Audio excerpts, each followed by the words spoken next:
Welcome back to the desk, folks. This time around, I'm going to be joined by Adonis as we get into Cloud9 versus Denial. Very exciting stuff that we're going to see as we start off North America. Yeah, Cloud9, the winners of the COG Invitational, and a very strong showing, walking through a wild card team. Not that big of a deal.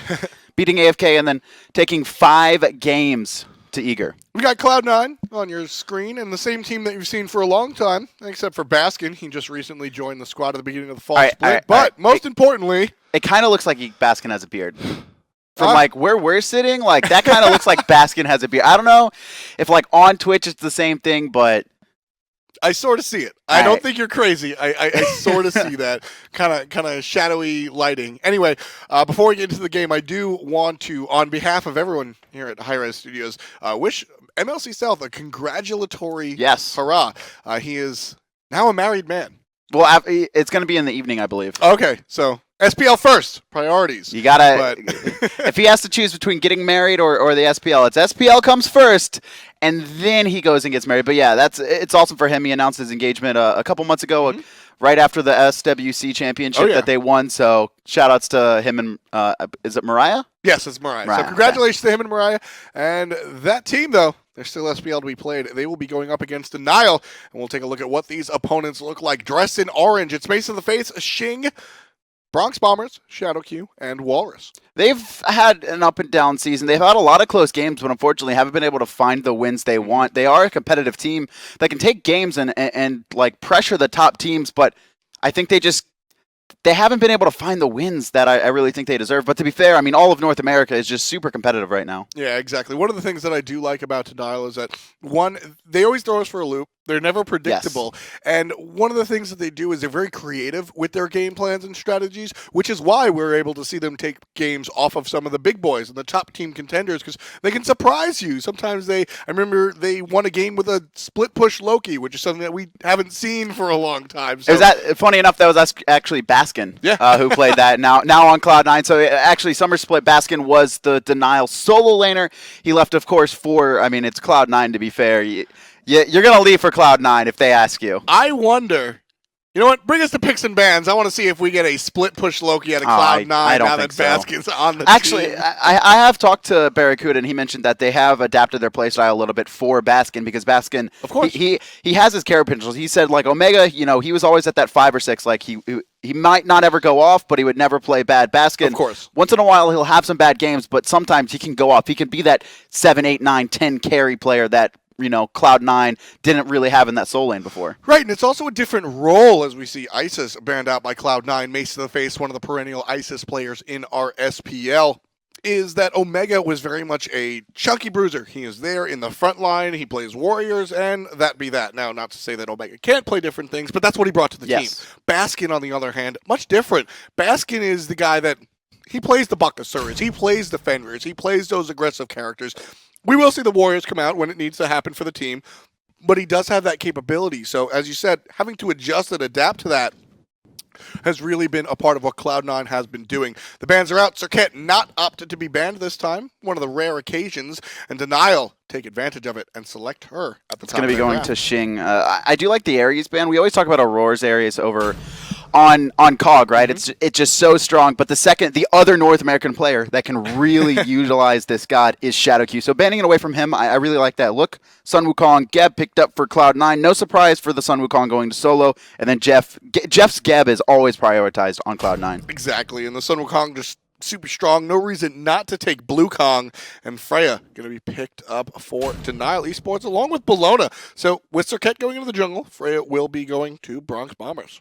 I do like BronxBombers just in general, not even, just his Freya. I think he's a player that can go off and really carry Denial when he gets going, when he can be protected. And like Denial said earlier this year, they think Freya is the best hyper carry when you could protect her. And I expect Denial to also start drafting around protecting the Freya in their bottom half. Right, Bellona does a little bit of that, not directly a la a Geb shield or an Aphrodite, if you will, but never forget that Roma Invicta is more than just a stun. The level of protections that you get in that circle, it's so high. So by sticking to that and allowing those team fights to happen, already starting off with some defense. Janus selected for Cloud9. I really love this Wheelix ban coming out from Denial. They know that andinster, not only does he enjoy playing the god, like he brought it in without really combo setup, and this time Cloud9 early on, they've drafted a lot of knockups that can combo with that Gravity Surge very well. So taking away that option, even if that's not what Cloud9 was intending to do, they didn't have any other guys that were like, all right, we don't want to deal with,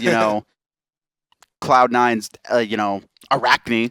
Like, let's just take away the possibility of this combo.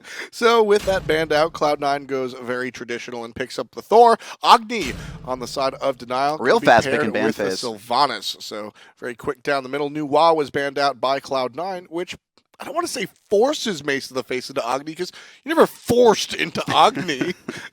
I mean, it's a god he's played forever. He's been a mid forever. He's, a player who started Smite in the mid lane and hasn't really switched it up. Some other players have a little bit, but this guy, he's been playing this god forever, much like Lobster over in Europe. Yeah, and Agni is a character that you absolutely, in my opinion, need to have in your arsenal if you're going to be a mid laner. He just brings a lot to the table. He's got stuns, he's got control, he's also got burst, he's also got sustain. Agni just brings a lot. So. He can also help protect Freya with his stun, and he also has a lot of mobility on his own. So when you draft an assassin in the jungle like a Serqet, who's really not about protecting her team and more about diving the back line or protecting herself, you need your mid to have that mobility, especially against a pretty heavy global team in the Thor and the Janus. We'll get into game here. We'll follow along with Whalrus as Denial goes ahead, drops a ward, and they're going to be careful. They spot out Geb. They ping him out, but they don't want to aggress Jeff Will back to base, so no problem there. Actually, that's a Cloud9 ward. So Denial walks right over it. Geb not scared at all. No, I mean, that's, Denial was grouping up looking to see maybe if they could get a pick, but mostly it was just to protect the ward you see dropped over on the left-hand side, making sure they get vision of that attack speed buff and really what Cloud9's going to elect to start to do. Both the Shing and andinster will start off with a red potion, which really sort of tips the hand for you viewers at home. You're going to notice that Shing and andinster, by going this start, they want to fight early. They want to fight soon, and they want to fight early. Not even necessarily waiting for ultimates. I mean, we saw over in Europe, Frostyak do work by ganking at level 4, level 3. andinster is going to look to do the same thing, and Shing, of course, as well. Both of these gods have pretty deadly kits early on. It's percentage damage on Serqet, which isn't... I mean, that's useful at all stages of the game. Maybe not super strong early, but andinster, Berserker's Barrage, and just the passive on Thor, giving him 15 power per enemy around him, up to 45 is absurdly strong early, and I do expect to see andinster look to, if not fight, set up some kills. Exactly. The set up some kills is what we see on the side of Shing. I always mention the passive on andinster's on Thor in general, and that allows him to fight a little bit. Shadowq Hog going to show up and hog the buff. So, that is interesting. We will talk about that if BaRRaCCuDDa gets out of here alive, which he'll get lifted, he'll get surrounded, but BronxBombers gets knocked up. So, ladies and gentlemen, Hog makes its return, and it's no surprise to me that Shadowq is the one that picks it up. I mean, Denial's all about early game, so if you're going Hog, the idea is to invade and really get ahead early, and you could see that early Hog able to get that. This is just a slap fight. This is, I mean, it's more than a slap fight. This is a battle royale here. Normally we see a little bit of fight, but that's a lot. So let's talk about Hog. Hog was a staple. You had to have it as a support in seasons forever before season 2 really started. And what recently changed was, well, everything about it. And now only affects a single minion at level 1. It no longer has the execute, which is what it normally was purchased for with respect to objectives. But Shadowq opts for it anyway. Can we mouse over Hog and see what exactly it brings at level 1? So right here it says a single minion will take 480 damage. And of course we'll always target the one with the most health, which winds up being the character with the buff on it. And that's exactly what we saw. So Shadowq walks up and so make no mistakes about it, there's really no contesting anything with this Hog as far as jungle camps are concerned. I mean, you saw the camp get really low, and it really caught Cloud9 off guard as well. Of course. Shadowq actually didn't even... I don't think he was the one who warded deep, or if he was, he didn't get spotted out by Cloud9. They definitely didn't expect that. He walked up and grabbed it. And I do expect Denial to take this Hog and not only invade buffs, but also look to go for an early Gold Fury. I really think Shadowq, if he's investing in Hog, he's not doing it just to steal away a single attack speed buff. He is going to get a very early Hog 3 and look for an uncontested Gold Fury steal. We saw the early gank come out of andinster right there, as we were talking about, and Shing, he spent the time farming, which means he's level 5. Ultimate used onto Andy as well as a zigzag, but unable to kill. Now Baskin responds, and Shing going to have to find his way out of here, but everybody from Cloud9 has shown up. MLC Stealth, congratulations, my friend. You have first blood. It sounded like you were getting ready to congratulate him on his marriage again. No, it's later. You were like pumped up. A nice gank, or I should say counter gank, coming out from Cloud9. andinster got caught in the jungle a little bit. Shing, though, missed Deathbane. If he had actually connected with that, we might have seen first blood go towards Shing. Yeah, I think we would have seen it go first, and I liked the play of the Shing. It's just the execution didn't work out. Waiting for the, instead of going right in for the counter gank in the lane, waiting for the exit. I liked it. Just unfortunately did not execute correctly. And with that, Denial drops first blood over Cloud9 in the 2nd minute of the game. Yeah, 3.5 minutes in here, and now Shing's just going to have to rotate in and really look to try and get some farm. He's fallen a little bit behind, nothing too serious, because actually, who did the kill go to? Was it? Okay, it was Stealth, actually, you're right. The big rotation coming through. So Stealth going to be able to get his pin boots online early and then work into that Chronos Pendant, the standard build we see. And Denial, their strategy, I think, is get ahead early. So losing that first blood, even if it is on the jungler who may not have the biggest impact on the left side, on the Gold Fury side of the map early on, it's not good for them. Well, this is exactly what to expect. I mean, obviously not just a single attack speed buff, but I expect every single attack speed buff to be taken by Denial here. Just keeping Cloud9's Xbalanque down just a little bit. High impact in the lane. How much does that impact? How much does lack of a purple buff affect BaRRaCCuDDa's Xbalanque? It's not going to too much. I mean, they were already going to lose in this wave clear, probably, unless they were able to gain early lane dominance. And then, once Shadowq was able to steal the buff and hit level 2, their lane dominance was over. So BaRRaCCuDDa doesn't really need the attack speed buff. He's just going to be farming up against the Freya and looking for late game. But the idea is that it's going to get Shadowq ahead and maybe even BronxBombers, and we will start to see Shadowq out-rotate Jeff because he might have to stay around and protect BaRRa more. Which also, kills BaRRa's farm a little bit as he's got to split it with Jeff now. Yeah, the split farm is really the difference here. So we've got 6 levels on top of Freya. She's going to be able to farm up just a little bit, and Shadowq will join.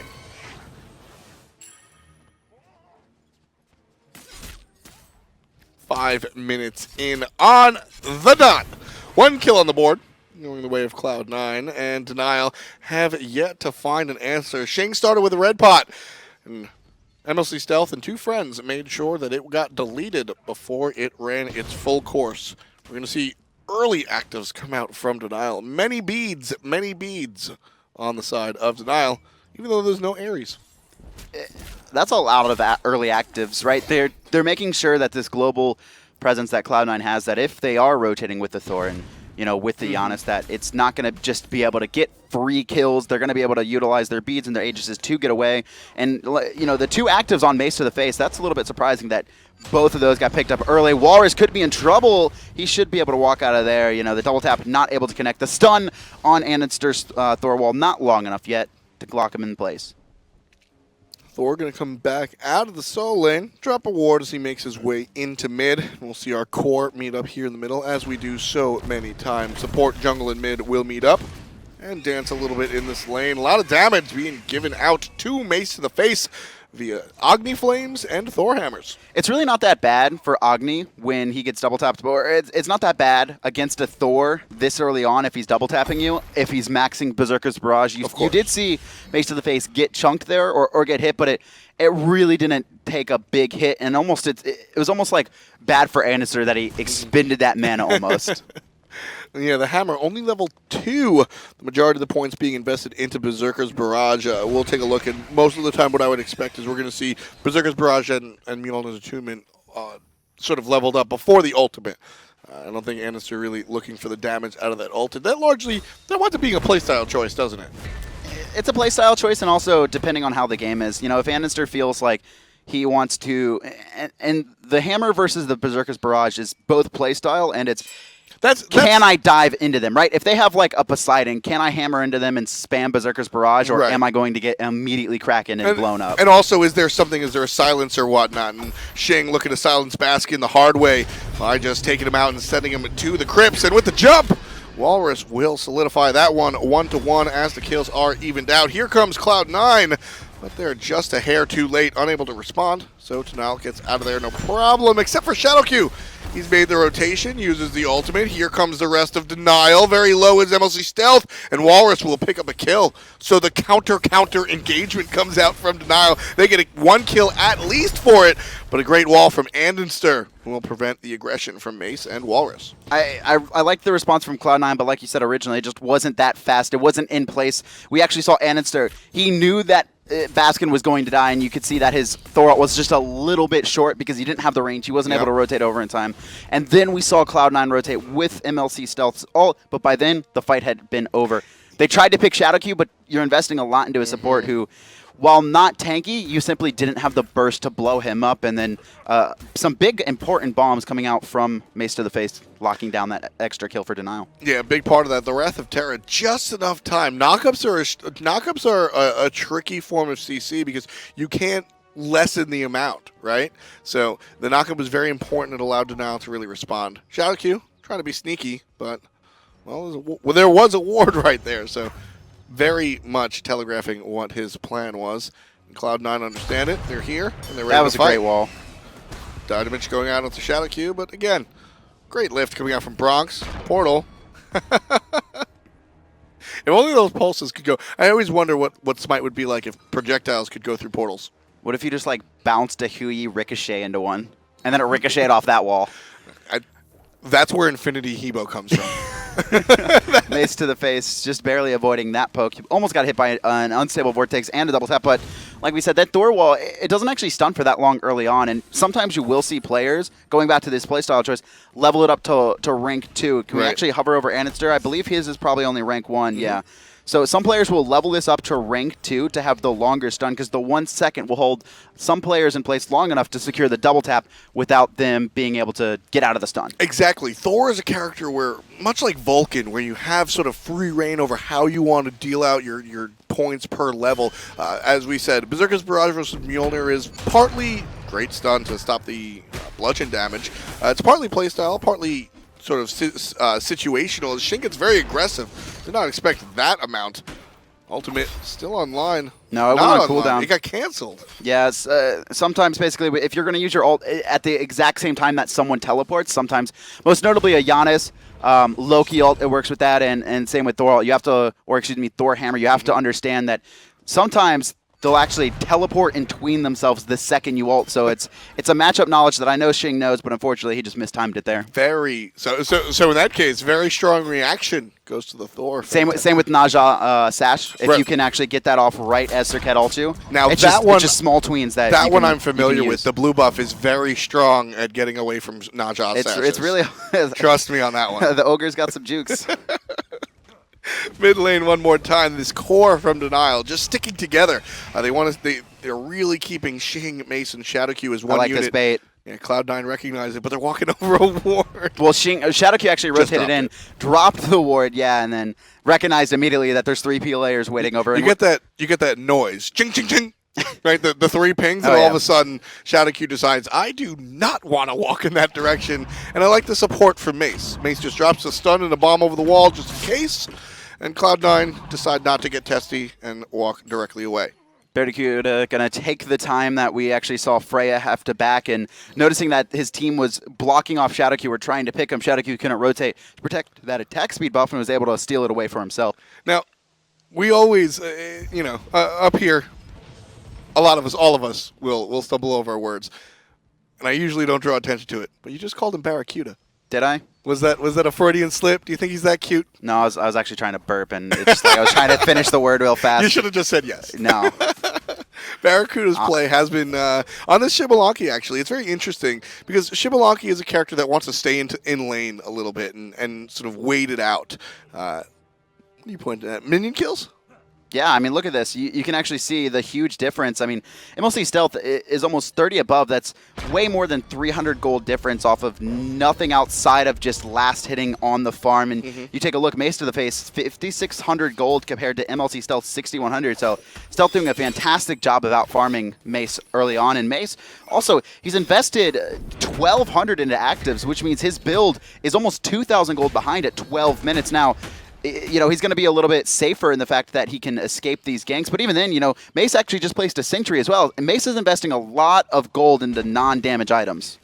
And Mace, it's very interesting to me because I said, you know, a lot of early actives in no areas because that's usually the character that forces you to buy early actives. Thor, of course, is scary. On the Agni, though... Left-hand side. BaRRaCCuDDa just getting a little bit pressured, forced to ult. You can actually see a big rotation coming in from Cloud9, though. andinster sticking around the mid lane. Stealth was just making sure he got out safe.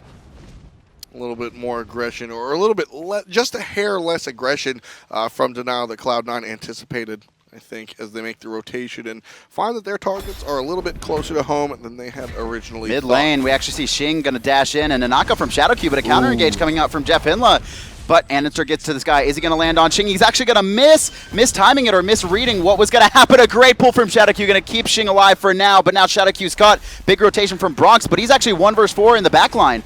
Shadowq trades out his life for the jungler.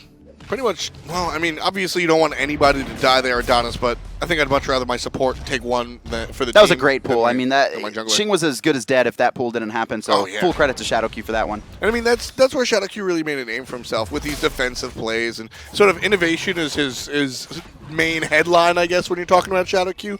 Bringing out Hog back into the meta, you know. Innovation, definitely what you think about. Cloud9 steals the Gold Fury.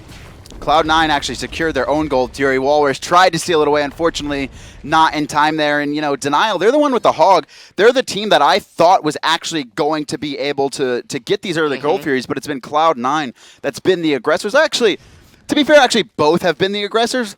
Both have been looking for engages and counter engages, but Cloud9 has been the one that actually came on top in that last engagement. It's very interesting.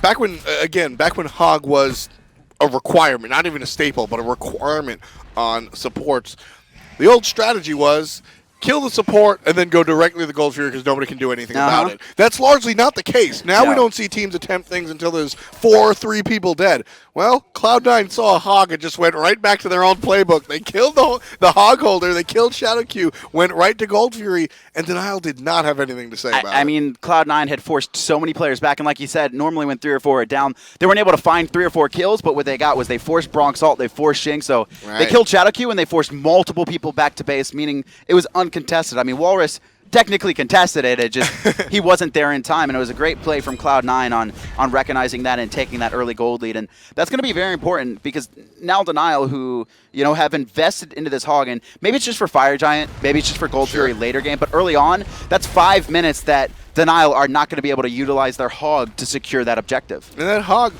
again, it's less about, you know, what Hog brings, in my opinion. I think the conversation is about the Hog, what it can do, but also what you're losing here. Supports have 2 slots, and Shadowq playing on the Sylvanus. Normally you want to blink. Shadowq does have the blink, but no room for something else like a shell or what we see him pick up so many times, a beads. Yes, and it's going to be hard for him as well. He is a Sylvanus who, if you get behind on a Sylvanus, can just simply get locked down and poked out as Shadowq takes a combo for half his life. That was just a double tap and an unstable vortex. He's got heals. Adonis, it almost looks like he got locked down and poked out. Yeah, something like that. Everybody, again, this 3-man core has been here. We're 16 minutes in. I feel like the 3-man core in the mid lane has been here for 12 of the 16. Everybody is here. Cloud9, and now the aggressor barking down the tower. The tower in mid lane, tier 1 for Denial, just barely holding on by a thread. And it looks like Shadowq has been taking so much poke there. Cloud9, they want to force a fight, but Denial has really good positioning right now. They're all back. They're a little bit grouped up, but they recognize that even if Geb is going to blink and Cataclysm them, they have enough. They'll have enough time to reposition themselves. And Cloud9, I think next wave might be the fight, but it's actually Shadowq that goes in and finds the 5-man knockup. 5-man knockup, and Denial trying to capitalize off of their counter engage. Cloud9 take a bunch of damage, and they'll fall back and lick their wounds, but Shing will make sure that andinster goes back to base the hard way. That's a 40-second timeout brought to you by Serqet. Denial, perfectly executed. Shadowman finds a 5-man knockup, and then all of Denial, they full commit onto the fight. Shing able to tag up andinster low enough where his last breath did finish him off, and as a result, Denial able to walk in and take that tier 1 tower in the mid lane, and that was a great decision and great execution from Denial. They all went at the same time. There was no hesitation in any of them. And again, speaking of lack of hesitation in a good way, taking out the tower, then immediately going to the red buff. That the opportunity's there, and I'm sure most teams would go for it, but what impressed me was just how quickly that was the game plan from before the tower fell. It was, all right, after the tower, we're going to red buff, and that's it. And I like when teams take every single opportunity. You open up the window just a little bit, Shadowq and his team are going to bust right on through. Golden hand, mace to the face, 1800, and you could see how much damage he really output in that last fight. Even this far behind, all he had was boots and rank 2 Bancroft's Talon. He's likely to finish that up and start on some penetration. Gonna be Spear of the Magus more than likely. Unlikely to be Obsidian Shard. And we were talking last game, Hinduman and I were talking about Spear of the Magus and Obsidian Shard, and Spear on paper is always better, but sometimes you want the raw burst out of Obsidian Shard. Agni will actually get the raw burst out of his Spear, because not only is the Path of Flames is a dot, most importantly though, the Noxious Fumes. That's what does it for Agni. When you get the Meteor Stun, the Noxious Fumes has already built up your Spear. So when you let the rain of fire come down, you're already ticking for the full passive of the Spear. So that conversation can be had about playstyle, about those two items. When it comes to Agni, always Spear. Cloud9 trying to steal away this speed, and they do so successfully. Denial, though, it looks like they want to fight. They already gave up the blue buff, or excuse me, speed buff. Baskin forced to ult out, and it doesn't look like the rest of Cloud9 wants to fight, and Denial doesn't either. Both teams are kind of backing off for now. andinster walks in, picks up the speed buff, and teleports But how out. did they take the speed buff, Kevin, when Denial have a hog? Because they walked in as 4-man and Denial wasn't there. That simple. Just not local enough. No one was in position to defend it. That's more than likely it. For now, though, we see it looks like BronxBombers level 16 to BaRRaCCuDDa 16 as well. And look at that player damage on the screen right now. 12,000 coming out of Baskin. A lot of that, to be fair, is poke, but he's been in these team fights as well. This is an interesting pace for this game, because we take a look at the scoreboard. There's 3 kills on the side of Denial and 2 kills on the side of Cloud9. And as we approach the 20-minute mark, if you're just joining us, you might think that this was a slow-paced game. This isn't even, it doesn't but it's even been feel, anything but. It doesn't even feel like it's been 20 minutes. It feels like we're like 10, 12 minutes in at this point. Right, and like I said, it's low kills, but we've seen a lot of action. We've seen Gold Furies, we've seen jungle steals, we've seen tower sieges, a lot of fights and people packing, and I think that's the case. With all the early actives out of Denial, they've been able to find safety sort of at the end of the team fights, and Cloud9 have just proven to be slippery, which really is no surprise when you take a look at a Janus, a Thor, and a Sun Wukong lineup with a Geb shield. Well. I mean, this is really what Cloud9 like to run. They like to put BaRRaCCuDDa on a hyper carry, right? Exactly. They give him Freya, they give him Ron, they'll give him Xbalanque. They give Jeff always a defensive support, but in the meantime, Shing trying to lock down andinster, going to get locked down himself, and it's going to go to stealth, but Shing once again able to take out andinster with that dot. Shing stunned out by the Xbalanque ultimate, but trades out his life with a martyrdom kill onto Andy. So both junglers take a spill in that one. And that puts both teams up 1 kill, 4-3. Denial to Cloud9. BaRRaCCuDDa, he's got Transcendence online, he's got Boots 3, he's got, we actually have more aggression going in. Whalrus actually walked into 3 players, great bomb stun coming out, but a huge ult from Stealth, actually going to almost eliminate Whalrus just barely off the mark. Pull from Shadowq is enough to send Bellona packing, and that's such an asset, such a luxury for Denial to be able to rely on Shadowq. He's just so accurate with the pulls and able to really pull out the stuff that when you can just depend on that becomes, I mean, we saw Shing escape from a great pull before. When you have that to depend on, Kevin, I mean, it really changes the way you play when you can have such a support on your team. And I really want to know the thought process behind Shadowq's hog. I don't know, who's going to win this or the next game, but I'll be interested to see if we do have Shadowq or someone from Denial on the interview, what the thought process behind this has been. Because so far, 21 minutes in, all they've gotten was a stolen attack speed buff at level 1 that hasn't really shut BaRRaCCuDDa down at all, kind of just annoyed them Well, they've gotten. They almost had the kill, to be fair, though. Right, and they've gotten a lot of these jungle buffs. It's been this attack speed buff sort of on rotation. We saw the red buff go down as well. But like that, those weren't really even needed for. They didn't even need Hog for any of those invades. Exactly, and I think had there been more opposition, the Hog would have proved useful. But it's sort of. They brought it to be prepared for a situation that Cloud9 just hasn't. They haven't been defending the buff, so there's no need for that. I'm really wondering if this intent was to get ahead early, or if it is something that Shadowq feels like is very useful late. But you mentioned it as well. He doesn't have a defensive active, and we could likely see him start to get blown up. I mean, he's only got one death and only got picked once, but right. Cloud9 was putting on a lot of pressure and a lot of poke early on, and. Maybe that's it, right? Maybe kind of Cloud9 have already missed their window for poking out Shadowq. He's starting to build, or he's finished Heart Ward almost into his third defensive item, and then it's just going to become very tanky. And if you're investing a lot into a tank, sometimes it's not worth it. Sometimes you get turned on. Exactly. Supports have pretty much like a hard on-off switch at a certain point. At a certain point in the game, it's very one of the most frequently said things in ranked is probably, "Why are you attacking the tank?" But early game, that's almost always your target because there's usually a lack of mobility on tanks, and that's what you want to do. But now when you have the two aura items, Heartward and Sovereignty, online for Shadowq, absolutely you do not want to invest too much into that character. Bronx is in a lot of trouble here. Taking a look at his actives, he has beads too, andinster though. Going to telegraph the gank a little bit too much, and Tectonic Rift just off the mark. Shadowq was rotating into the jungle just to be safe anyways. Shadowq coming out, and 3 members of Cloud9 will rotate back towards the mid lane. Red buff just spawning now for Denial. Shadowq it's still a rank 1 Hog, so I'm assuming the whole strategy was developed around early game invades. Yeah. But the fact that it's still rank 1 is what sort of makes me think that it's for the jungle. Maybe he'll go into Fist of the Gods. I mean, it's very possible. Rank 3 now, rank 3 Hand of the Gods now affects 3 minions with 480 damage. I think it's a 10% execute on objectives. Taking to the sky is going to be andinster, but he's going to be fine for now. The dot wasn't enough damage, and we didn't see Shing able to get his passive off to do that huge amount of percentage health damage that we normally see from Serqets. Having another stun on your Sylvanus is never a bad thing. Pull, stun, root, that person's dead.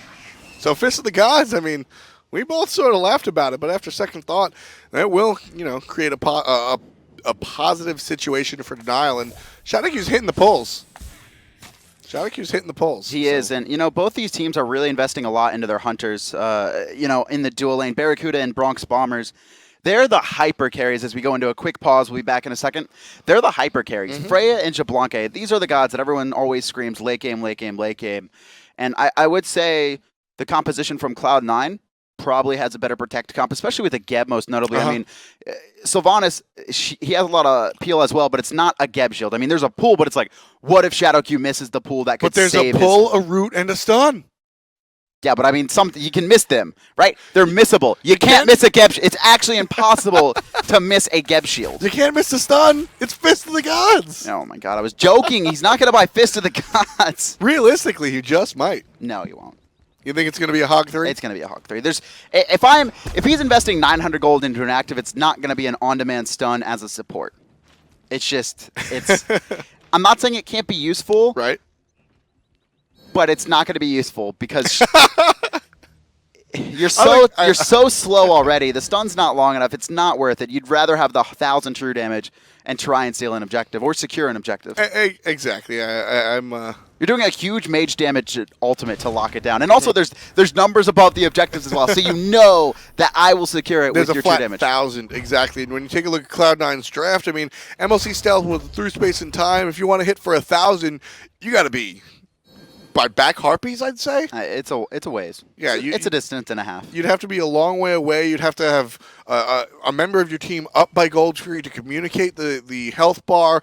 You have to have your walkie-talkie. You have to take into account wind and actual in realistic terms, you have to take into account travel time actually of the ultimate.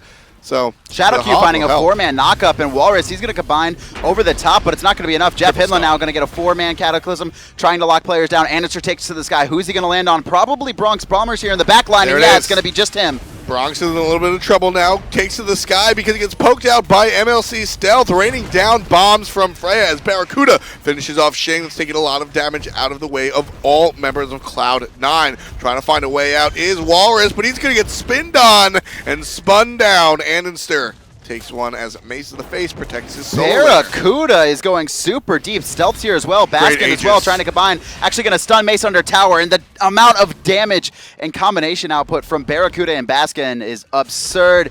Shadowq going to fall as well, and Cloud9 coming out with 4 kills, only losing andinster, and they're going to walk away with this Gold Fury as well. Yeah, Cloud9 played that absolutely perfectly, and although Whalrus is the only one to survive, Macetodaface saved the life of Whalrus by taking down andinster in the middle of the Berserker's Barrage, able to make that happen. And the key there, Kevin, in that fight was BaRRaCCuDDa's Aegis.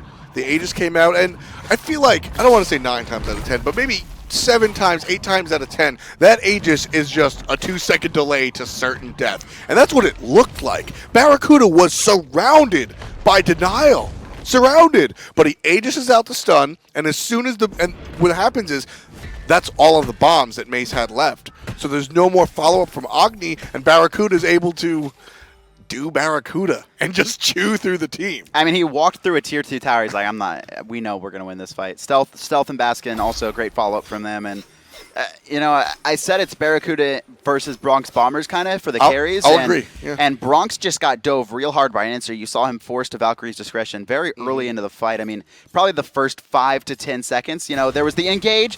Shadowq blinks in, find a nice engage, but then, you know, the counter cataclysm coming out from Geb. Right. And that's when the fight broke out. First thing andinster does is take to the sky, land down on Bronx. He wanted to force him out, got him super low, and he was out of the fight very quickly. Shadowq going to be surrounded by members of Cloud9. This time around, knocks 4 of them up, and that'll allow him to get out of there no problem. andinster. Shing and Bronx join this party, but I believe Andy's still up. And what goes up? Well, does it have to come down? It does, but it's off screen. Lands on Macetodaface. Mace is still alive. Oh. Shing provides some help. Wow. But MLC Stealth takes out the Serqet, and he's diving, he's looking, and he takes out the mid laner, MLC, with a double kill. Janus just diving directly to the back line. Meanwhile, 3 members of Denial still alive, but they're about to get surrounded by the 2 members who dove deep in the backside, and Baskin, that's just his decoy, but he's also going to land in the tower as well, trying to get as many slows, and oh, Shadowq, you're done. One more auto and he'll die, but it doesn't look like BaRRaCCuDDa wants to chase that deep. They're just going to play it safe, grab the tier 2 tower, and Cloud9 right now, 8,000 gold in the lead. Yeah, a lot of what you said, I liked what you said about Cloud9 paying special attention to land on BronxBombers, and I'll agree with you. I think this is largely BronxBombers and BaRRaCCuDDa. They're the main carries that are coming out of the teams, and that's the difference between these team fights, Kevin. Cloud9 are going directly for BronxBombers, where Denial, probably not for lack of trying. I'm sure they're trying to find BaRRaCCuDDa, but it's just not possible. We're seeing Thor dunk down on Freya, and immediately she's in the air and then dies. We don't have that same initiation on Denial, and so BaRRaCCuDDa is kind of left to do what he wants. BaRRaCCuDDa also has a much better kit for protecting himself. Freya, if you miss a whoop, sometimes you're just dead. And yeah. It's not, well, it's not like a super hard ability to hit, but under pressure, especially when you need to hit multiple targets and get it in the perfect spot, it can be rough. What is tough, it's tough to use it running away. The 180 right-hand side, andinster going to launch onto 2. Shing super low. He was trying to take out Stealth, and actually the poison will spread to 3 members. BaRRaCCuDDa, he's ticking. Same with JeffHindla, but no one else is there to follow up to kill them, and it's going to be a 1-for-1, but I think that's going to work for Denial. They have 2 players super low, but at least Cloud9 can't do the Fire Giant. Macetodaface takes a lot of damage from BaRRaCCuDDa, and then drops a dot. Someone with an underworld shield. Shield of the Underworld? Shield of the, yeah. Yeah, Baskin. Yeah, so you saw that's if you're wondering what that interaction was, there was a dot on Baskin when he used the Shield of the Underworld. So Macetodaface was just taking dot damage to himself. He was just reflecting back from across the map. And he was low. I'm sure, you know, it's low damage relatively, right? Mm-hmm. But when you're that low, every time you take a tick, a little bit scary. Go, oh no, oh no, oh no. I mean, late game, Agni's passive actually does a significant amount of damage. I believe it's I actually don't want to say the number because I know I'm going to get it wrong. You knew the scaling. It was actually really funny. I knew the scaling the other day. It was really funny. I tried to be a smartass. Me and Kevin were going back and forth about, you know, knowing different parts of the game, and I was like, oh yeah, what's Agni's passive scaling? And he just blurted it out, and I walked back to my office with my tail between my legs. I looked it up. It was like when I said I had looked it up earlier that day. 60%? No, 60% no. It's a dot, and it's like 10 damage plus. We're taking too long. It's like 10 damage plus like 5 or 10% scaling. It's low, but late game it stacks up once you have a lot of magical power. Because it takes so much. It's like 400, 500, 600 damage. Now, Macetodaface, he's not that deep into the build, but it does do a significant amount of damage. You always want it stacked up.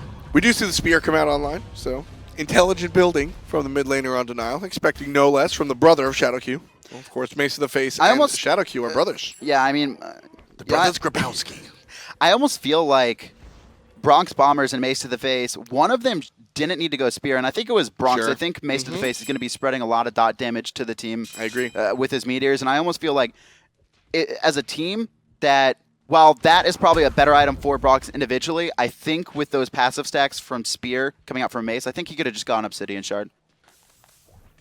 Would you have gone Obsidian Shard or just another power item? Because you can depend on the spear. You still need your own penetration. I think it's important. Judging from the amount of attention that Cloud9 is paying attention to the Freya, and this is always a question that is tough to answer as Shing aggresses on MLC Stealth. Baited out the beads as well. That's very true. Whalrus going into 4 of them. And what tried to be long-range poke, Cloud9 tried to turn it around. Shadowq, he's definitely looking to find someone here. Just going to back off if they're missing the root, though. Yeah, they'll slink back. So, Freya, obviously the subject of what Cloud9 wants to be looking at. Defensive item or nah? Ooh, no, right? Big stealth. Oh, Macetodaface, 130% off of one ult, and now he's forced out of this fight. Shadowq, he's going to be caught between 4 players under this tower. Blink into the backline by Gap. BaRRaCCuDDa will take out Shadowq under tower, and now andinster and rest of Cloud9 are just picking off Denial one at a time. BronxBombers, he's the next target. Super low, forced back. Cloud9, they're going to take one pick and walk into that tier 2. That chunk of life was from a hammer. Wow. andinster absolutely swinging right now. Built into Shifter's Shield, actually. This is a very expensive item that we don't normally see. He builds it all the time, though. Is Denial going for FG? This is something that Denial would definitely do. No, they're they're doing. Uh-huh. Oh yeah, Cloud9. No, though they're like. And Denial sees that Cloud9 sees it, so they'll go immediately off of it. But Cloud9 does pick up the Gold Fury, so no harm, no foul. Shifter's Shield, very expensive, but some of the highest power you can get on a non-stacking item. 60 power as long as you're alive and healthy. I actually really do like Shifter's Shield, and I love it. I love it more so when you have, either heals in your kit, heals on your team, or a Geb Shield. So the idea of it is, when you're above 50% life, you get extra power. When you're below 50%, you lose that extra power, but you get extra protection. So you have all your extra damage. When you get super low, now it's time to get out of the fight and save yourself. You get the protections that you need because you're not trying to stick around and hit people for the extra damage. You get out with heals or heal yourself up, and I think it works really well for andinster's playstyle. It's the Thor item, in my opinion. You go in and it's there giving you... It's the andinster item in my... I think andinster item, because that's what he does. He dives in super deep, does as much damage as he can, either takes a kill or just gets out if he feels like he's at risk. Yeah, and it works out so well for Thor because you have to be in the thick of things, and he's going to deal damage like that. And then once everybody pays attention to him, you hammer out, and you've got the protections to give you that that extra way out. So again, 60 damage on this item for as long as andinster is above 50% HP. I am a little bit surprised he didn't go Bluestone, though. It's honestly one of the most efficient items in the game for physicals. If you're an ability caster like a Thor, you can stack up that dot, and it's just so efficient for the 800 gold. We've seen it a lot in that third item slot. Yeah, right instead of the boots. shifters, right? But I'm assuming he just wanted a little bit of the tankiness. While it is more efficient damage, andinster just likes the protections. Another interesting item on the side of andinster, who his build is all the rage, but hold that because he's up in the air right now, and he's going to land directly onto Whalrus, who will ult over the wall and save his life. Somebody that can't do the same, though, Shadowq. No movement on him as Shing uses his ult himself, jumps out with ambush. BronxBombers cleans up Baskin. MLC Stealth gets the better half of a double kill. BaRRaCCuDDa gets a kill himself, comes around the backside and takes out Shing. The only one alive is Whalrus, who's at base, and BronxBombers, who's in the sky. He'll take out andinster, get a double kill for himself, but now he's just surrounded. He's got help, but his help is just a step behind. Whalrus needs to just get out of this fight. He can't stand and fight this 1v2, especially with the Geb Shield. Mm-hmm. Yeah, he's going to realize it. But he did force the Aegis out from BaRRaCCuDDa, and that fight was both the hyper carries were left unchecked. BaRRaCCuDDa, most notably, is diving the tier 2 tower, and you can see Jeff's positioning, right? He's standing kind of in the middle of the fight. There's BaRRaCCuDDa diving deep into the tier 2 tower. The rest of his team, like Thor, fighting a little bit before the tower's position. And he's just standing in the middle there. He's looking to set up for Thor, help him get out, and shield BaRRaCCuDDa if BaRRaCCuDDa dives too deep. And I really love the playstyle that Cloud9 does with this protect composition, because BaRRaCCuDDa right now is online, and he's critting for 400 or 500, doesn't even have Deathbringer, and BronxBombers, he just doesn't have the team comp that can protect him as well. He's also being hurt by andinster again. Right before that engagement, I started talking about the build from Andy. Runic Shield, another under-purchased item in this cast's opinion. It's the anti-Freya. It literally could just have Freya's face with an X through it as the icon. I mean, it's an aura that lowers attack speed and magical power. It's Freya and Chronos. It's magical Witchblade. That's all it is, right? You had the Witchblade. That's all right. Gives you a little bit of physical defense. Reduces power and attack speed, and it's just the magical version of that, where it reduces magical power and gives you magical defense. It just affects Freya so much. That's her entire kit. It's attack speed and magical power to a lesser extent, and it's exactly what Runic Shield hurts. And again, we're talking about andinster being the type to dive super deep and hurt, and that's what allows him to get the aura online. Fire Giant, though, started by BaRRaCCuDDa. It's already under half. I mean, already under 3,000, but they're going to reset it. Shadowq rotating in, and it looks like a fight that Cloud9 wants to take. Shadowq trying to get out, and Darkest Night's already expended very early. Cataclysm coming out, and Whalrus now caught in the middle. Shadowq and Whalrus are sitting in the front, but Cloud9 do not want to commit their full kits to them. Yeah, this looks like a non-fight, and Cloud9's trying to force it, which is in their best interests at the moment. Shing locked on the backside, being zoned out partially with Macetodaface's help, but he gets through. andinster in the air. There he is, down on top of Whalrus, but he's all by himself. The rest of his team is on the other side of the wall, and Whalrus takes down the jungler. Andy takes a spill. BronxBombers here doing so much damage. His build is almost full. He's only got Bancrofts left to buy, and Denial, they forced out 2 players super low. Baskin has no ult, Stealth has no ult, and they're both on yellow, and they're going to have to retreat here. No Hog 3 for Shadowq, so it doesn't look like they're going to elect to try and risk anything at the Fire Giant, but BaRRaCCuDDa could be in a lot of trouble looking for that extra farm. BronxBombers deals no damage. Geb Shield, and was that an Aegis? That was an Aegis. It was the Aegis, so no damage. They're fine, right? Yep. No beads, no Aegis. I think they're going to look to try and lock him down here, because they did see him expend his beads as well. If they jump on BaRRaCCuDDa, he's as good as dead. Geb Shield coming out, going to keep him alive for half a second. MLC, I love this portal. That's a scare tactic.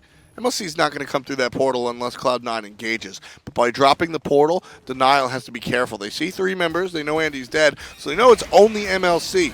They've got a ward on him, though, so they're not too super scared. MLC Stealth actually trying to counter ward, going to get caught by Shing, and he's forced to jump out. He's left alone versus Shing. There's the ultimate. I don't think the tick damage is going to be enough, but at least it's a numbers advantage. Teleport coming. andinster has respawned, and now Denial. It looks like they're trying to run. JeffHindla super low.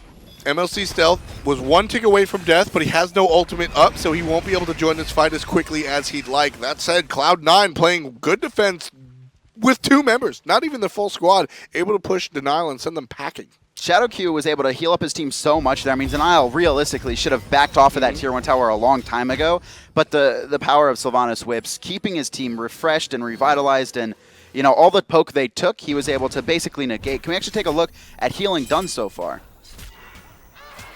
We'll take a look at that in just a little bit. Almost at the 40-minute mark here. Denial versus Cloud9. A very long action-filled game. 10-15 read the kills. And the gold, about 11,000 gold separate these two by nature of Cloud9. Of course, this is just game 1 of a 2-game set. We're coming into, like you said, the late game, and item builds are starting to be completed. Freya, looks like hers is going to be completed first. Oh, no, it's actually BaRRaCCuDDa. He's already got his Deathbringer online, but I'm really looking at Shing, and I've been wondering why he hasn't been able to lock down these targets. I mean, he was in a 1v1 against Stealth, got a lot of his kit off and some autos, but he hadn't really built into damage. He went very tanky early on, buying the Mail of Renewal. Still only rank 2 crit. Right-hand side, though, they're trying to lock down BronxBombers, who's all alone looking for farm. You can't do that this late into the game. Roma Invicta over the top will stun the entirety of Cloud9. That is a good look for Whalrus, and Baskin makes it a better look for Cloud9 as he takes out BronxBombers. Too much too late for the team of Denial as they try to save their hyper carry. He'll take a seat for a minute. No, this is real bad. Cloud9 are going to continue to roll through this one. They're going to either force Fire Giant or force some towers, and BronxBombers just got caught. And that could actually lead to Cloud9 winning this game. He was full build. He was actually almost full build outside of wide. I think that's what he was going for. He was trying to get his Bancrofts online before the last fight broke out, but he had no vision. He had no one on his team even close. And there's 2 globals. They've got a Janus and a Thor, and that's exactly what happened. They got dove. Cloud9 easily take the Fire Giant without anyone even batting an eye. And they'll take that belt and they'll head directly to, it looks like they're deciding Tower or Phoenix. Cloud9 will opt for the latter. Phoenix in the mid lane is exactly what Cloud9 is aiming for. And with this Fire Giant buff and a late game BaRRaCCuDDa on the Xbalanque, this structure should fall in just a matter of seconds. Cloud9 are going to play safe. They're going to take the last... As they should. They're going to take this last Phoenix, maybe Tower, if not Gold, but Shing actually diving in super deep once again. He actually has his Malice online, but he doesn't have the damage with that Geb shield. Jumping away. Oh, Shing. The snipe! Stealth takes out Shing in the back line. Shadowq super low. Bronx, he just came off of his respawn. Stealth secures the double, and I think Cloud9 are going to walk into this one and away with the game. Well, they're certainly going to walk into the base. We'll see what Denial can do. They do have a number of players up, ready to play defense. Ultimate coming out from Whalrus to counteract the Darkest of Nights out of BaRRaCCuDDa. The Titan is still relatively high, 60% HP on this final objective as Cloud9 tries to barrel in through, and the Titan is healing. So, Denial going to deny the aggression coming out from Cloud9. Really nice from them. Got a little bit lucky there. There was a couple players that caught out, but Cloud9, not enough damage or not able to lock down, some of the last couple targets. 2, super dive deep into that one, but they were able to grab 2 Phoenixes and a big gold lead. They're going to start to spend it and become full bit. Oh my God. What are you? Oh my God. Look at andinster. Right? So you see 1 item, 2 item, 3 item, 4, 5, 6 items. 12? Okay. Teleport to gods is 1,200 gold, folks. It doesn't even matter. I'm not. Who cares about the gold? You just say that he has teleport to gods, and you just said it's 1,200 gold. Like that matter. He has teleport to gods. I'm trying to provide the whole picture. What's the whole picture? He's full build, and he has teleport to gods. I gotta ask about that. There's the hog. And then there's the teleport to gods. I'm asking someone about something here. And here's the exciting part for me, Kevin, is that this is not a stomp. Cloud9, this is not any sort of game. Not to say that these teams would, troll or have a good or mess around a little bit. Great pull coming out from Shadowq, but these items are being purchased intentionally, unless of course it's a mistake, but I doubt it. They're being purchased intentionally. andinster does do teleport to towers and wards all the time, and I can understand that, but... Maybe a misclick? It could have been a misclick, or it could be a strategy that, andinster's been working on. So the way teleport to gods works, you can't teleport when the player is being... combat will essentially stop it. So you have to be out of combat. Using this item allows you to teleport to an enemy god. They can be in combat. I'm pretty sure they can be in combat. Really? Yeah. Pretty sure... Any damage interrupts the teleport. So, yeah, that's like if he's getting attacked. Exactly. So not the game definition of combat. My right-hand side, Phoenix getting aggressed onto. Denial getting forced out. BronxBombers just getting dove by Baskin in the back line. Denial. Looks like BronxBombers will be able to stay alive for now. andinster takes to the sky. There's 5 members actually in this Phoenix. But, Denial have the damage to defend. This doesn't matter. No. Cloud9 are going to dive right onto the Titan. They weren't able to find any kills, but they were able to just take out the main objective and win game 1. Yeah, and that's the difference right there with between individuals going into the Titan and trying to do what they can. And, all right, guys, get in position away from my go. 3, 2, 1 burst. And that was the difference right there. The Chaos Titan goes ahead and falls. So we got to see a number of interesting things in that 40-plus minute contest. Hogs and teleports and... Let's take a look at First Blood, because it was a long time since then. It was MLC Stealth making a visit to the solo lane. Yeah, he actually doesn't get the kill with the ult. He actually just rotates around the corner. And this was Shing actually looking for andinster in the jungle. Almost caught him out, but unfortunately just didn't time everything right and stayed a little bit too long. And Stealth just walks in and secures First Blood. Yeah, this was the counter gank. Cloud9 made an attempt onto the solo lane. Didn't work out. Andy left. So Denial went in on Andy. Yeah. The rotation came out from Cloud9, so the ripple effect over there. And Kevin and I mentioned it was sort of hyper carry versus hyper carry. BaRRaCCuDDa versus BronxBombers. And Cloud9 winds up on top here. 707 on your Xbalanque. You can't kill him. 707, the protection he had on his team comp was just better. And I don't think Jeff shielded anyone else other than BaRRaCCuDDa. Maybe he threw one out for stealth every once in a while. It's like I could see like stealth and andinster like begging, sitting there begging like paupers, like, please sir, I need a shield, sir. And BaRRaCCuDDa's like, no, this is my shield. This is my shield, and you know, great game plan and better execution coming out, and there was a lot of clutch Aegises coming out from BaRRaCCuDDa that kept him alive and really allowed his team to rotate in and find some kills. That was my favorite Aegis of the game that we just watched. Absolutely loved it. And that right there was a huge impact, not from BaRRaCCuDDa, but from Jeff. The shell.